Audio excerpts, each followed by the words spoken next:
After finishing the left foot of my ongoing Megazord project, it only makes sense to balance it out with the chest. Look, up in the sky, it's a bird! It's a plane! It's a pterodactyl!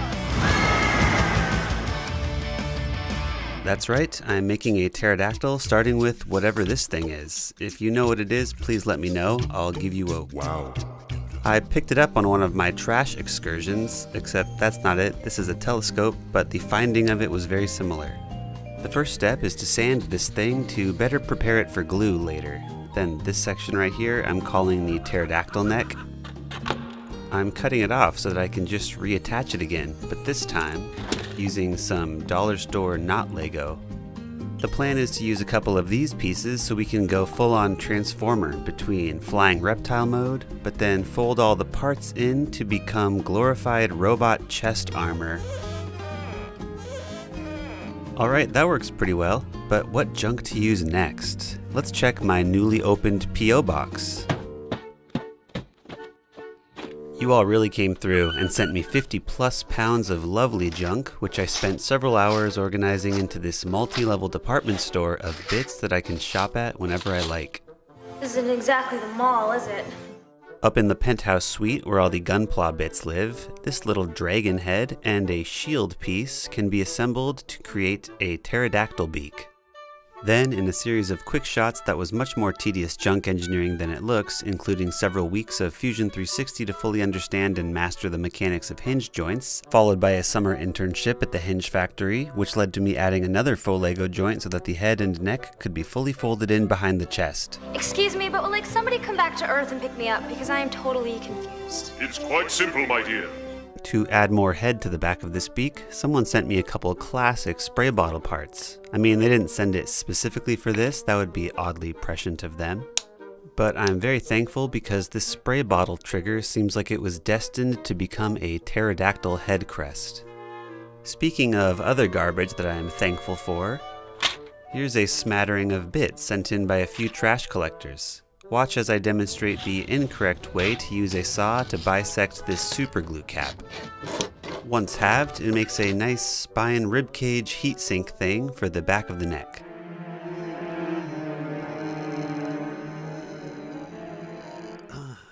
The rest of the head is filled out with a bunch of other plastic business. Uh-oh, that might be an actual Lego piece, TM.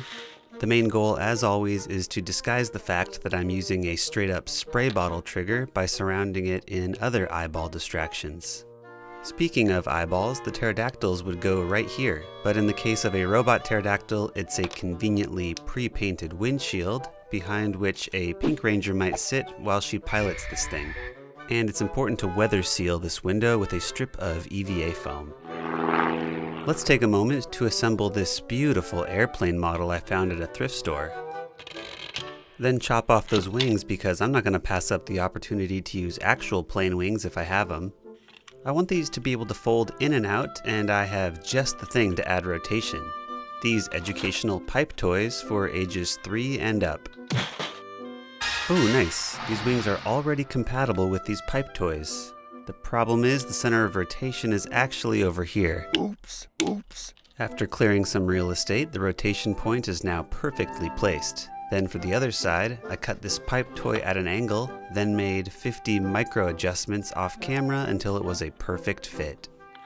As someone who refuses to plan his projects, the engineering of this transformation was by far the trickiest part of this build.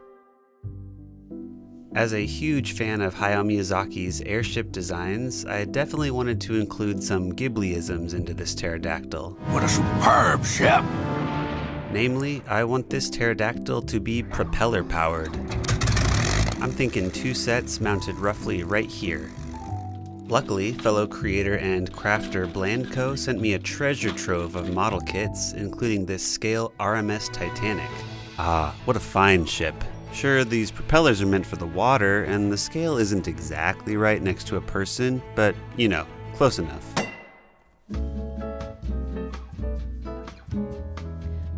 The original Pterodactyl Zord had what one might describe as a dinosaur teeth design across the front of the chest. At least that's what I'm choosing to see it as, and I have just the junk for that.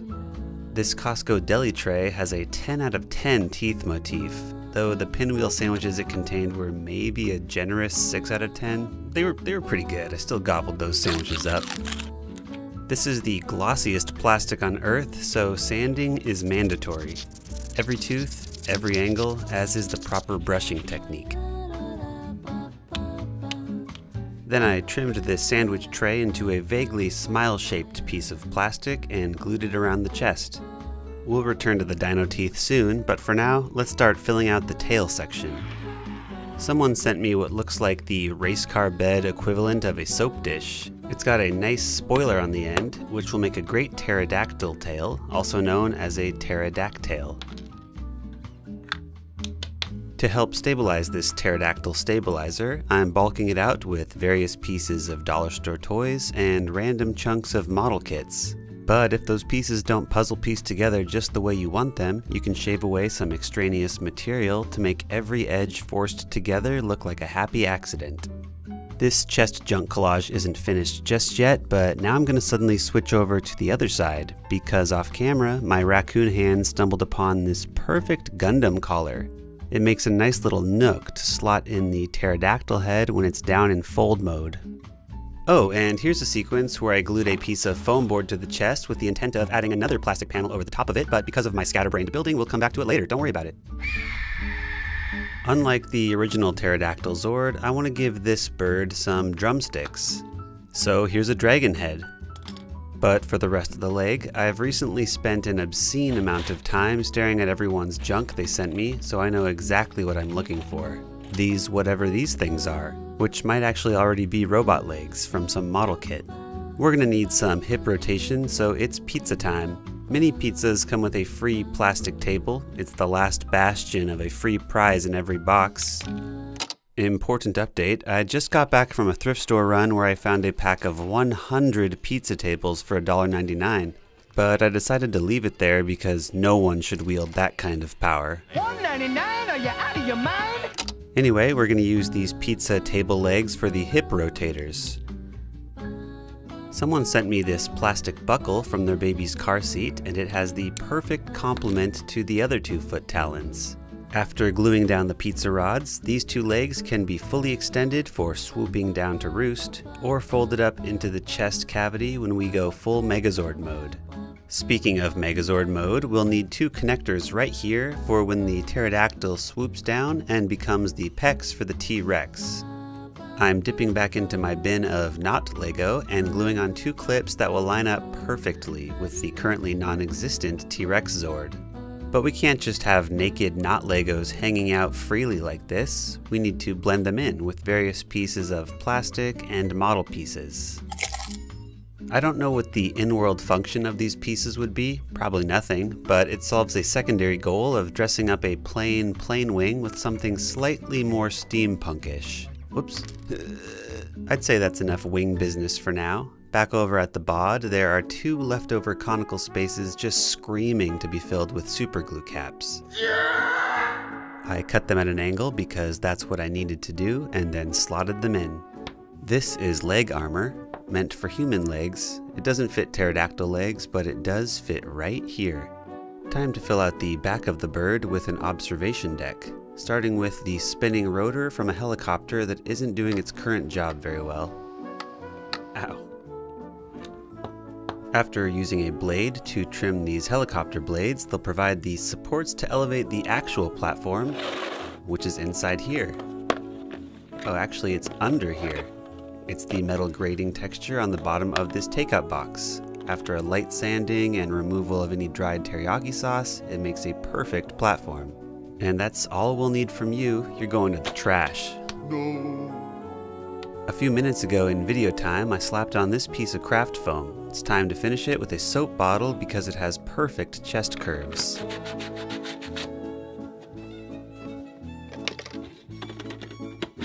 I trimmed it to fit, but the edges are still a little messy. We can fill those gaps with a lumpy and imprecise syringe squirt of acrylic modeling paste. The goop is then squeegeed with a finger, which is always a joy, to give it a nice smooth look. To fill out the empty real estate next to the legs, I have a bunch of satellites that are smothered in delicious detail. But they end awkwardly at the bottom of the big row of teeth. Let's return to the giant soap bottle who I've been falling in love with during this build. This little strip happens to have details that line up with some of the other seams already present. What a joy. There's been a huge variety in the bits and bobs that have been sent to my P.O. box, but there's one thematic category that's been heavily represented. Guns. Lots of guns. Using guns as guns is fine, but I prefer to use them as random robo details. But can you guess what random details meant to go here? That's right, I am once again obliged to prostrate myself before the mighty horse centipede. I have no token to offer this time, but please, may I take just 2 of your seed? I'll be honest, this is the laziest horseshoe integrated into a build yet. Sorry.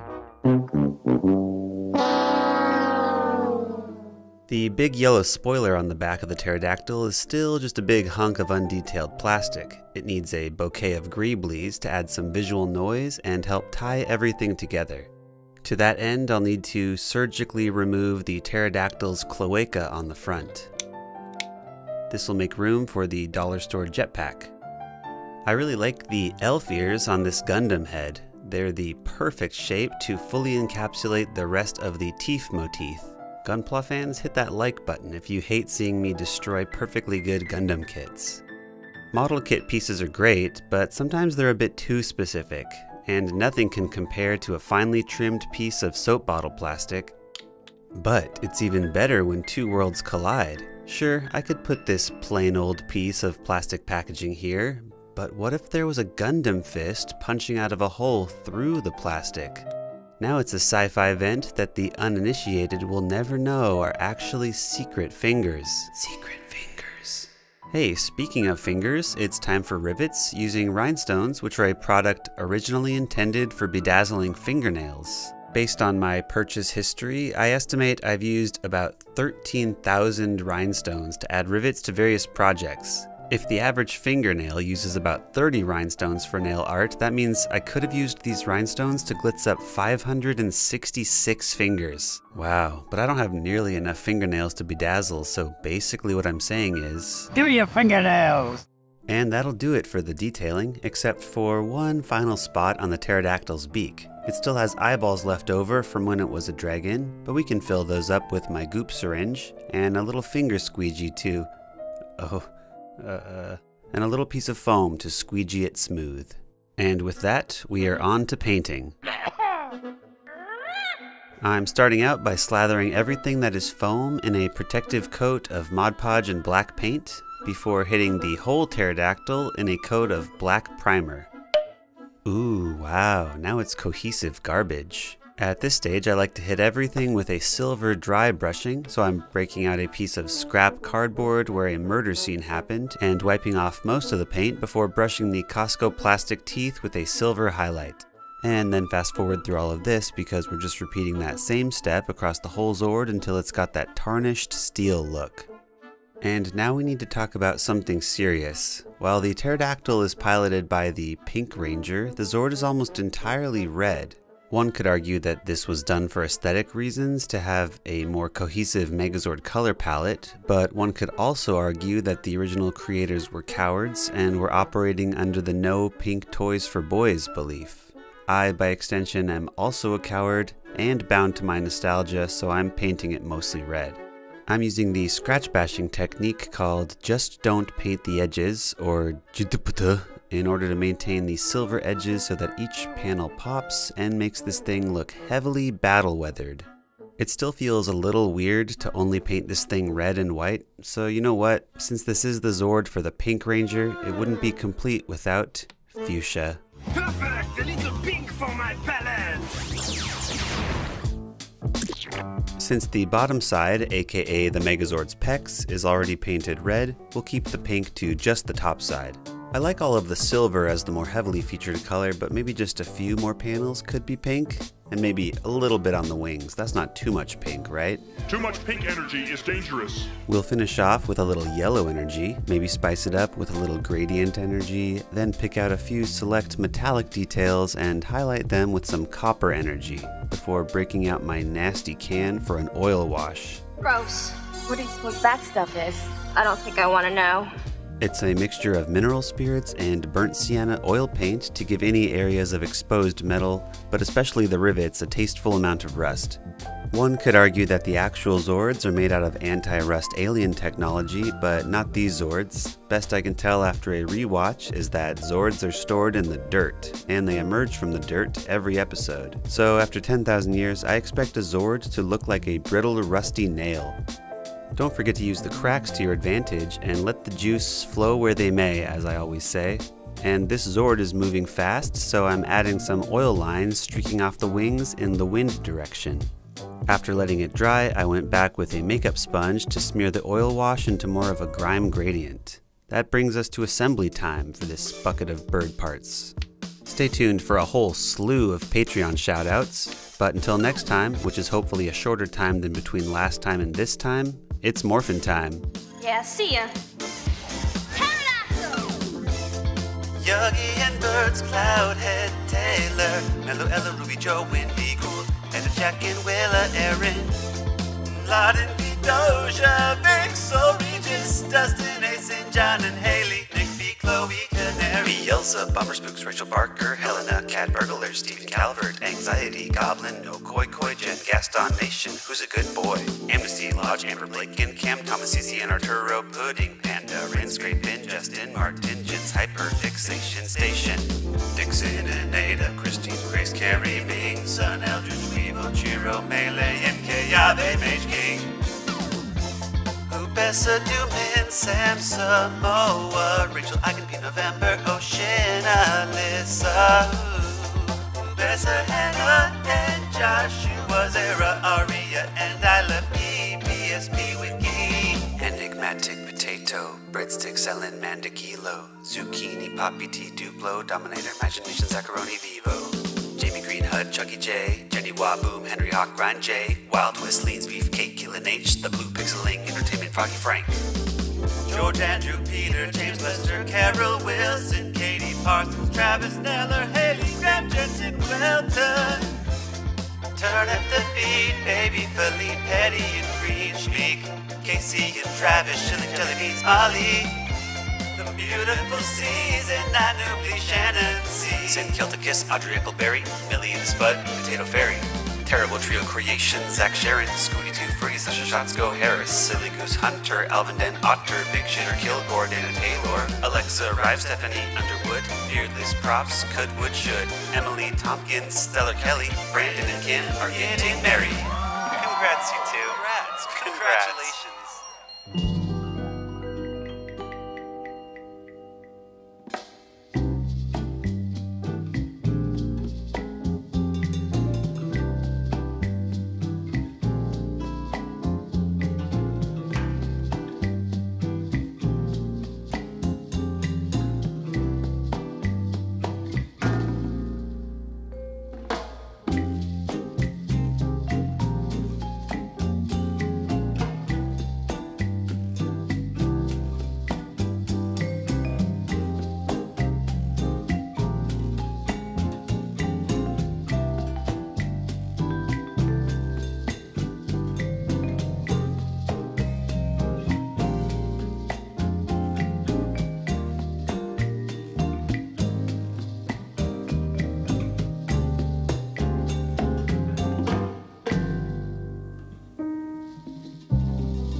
Hold it right there, Goldar!